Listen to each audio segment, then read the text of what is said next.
सेठ जी बहुत ही समझदार थे। राजा के दरबार में उनका आना जाना रहता था।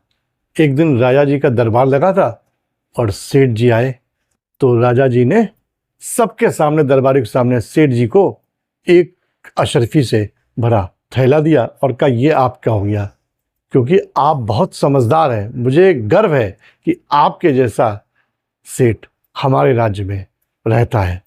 सेठ जी बड़े खुश हुए, लेकिन बड़े दुख के साथ कहना पड़ता है कि आपका जो 18-20 साल का बेटा है ना, वो बड़ा नौसिखिया है। वो इतना ज़्यादा इनोसेंट है कि उसको सोने और चांदी के सिक्कों में भेद ही नहीं पता। वो सोने और चांदी के सिक्के पहचान ही नहीं पाता है।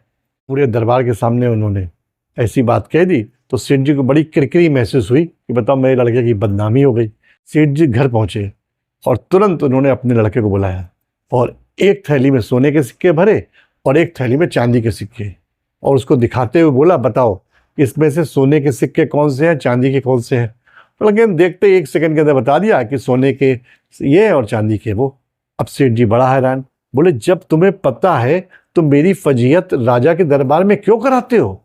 उसके बाद वो लड़का सेठ जी को अंदर कमरे में ले गया और उसने एक बक्सा खोल के दिखाया। सेठ जी की आंखें फटी की फटी। उस बक्से में पूरे में चांदी के सिक्के रखे हुए थे। अब उसने सेठ जी से कहा, पिताजी, जब रोज सुबह मैं टहलने जाता हूँ तो राजा साहब महल के बाहर ही एक अपने चेले चपाटियों के साथ बैठे होते हैं और मुझे देखकर वो अपने पास बुलाते हैं और एक चांदी का सिक्का और एक सोने का सिक्का दिखाते हैं और पूछते हैं इसमें से सोने का कौन है, और मैं रोज गलत बता देता हूँ, चांदी वाले सिक्के को सोने का बता देता हूँ, और उसके बाद रोज मुझे वो चांदी का सिक्का दे देते हैं। और इस तरह से सालों से ये सिक्के वो मुझे दे रहे हैं और देखिए आज इतने सारे सिक्के जमा हो गए, और जिस दिन मैं सही बता दूंगा उस दिन ये गेम खत्म हो जाएगा। और उसकी ये बात सुनकर सेठ जी मुस्कुरा दिए। वो समझ गए कि मेरा बेटा कमाल का है, और ये भी उनको समझ में आ गया कि मूर्ख, वास्तव में मूर्ख कौन है, राजा या मेरा बेटा। मूर्ख होना अलग बात है और मूर्ख बने रहना अलग बात है। हर जगह होशियारी दिखाने की जरूरत नहीं है।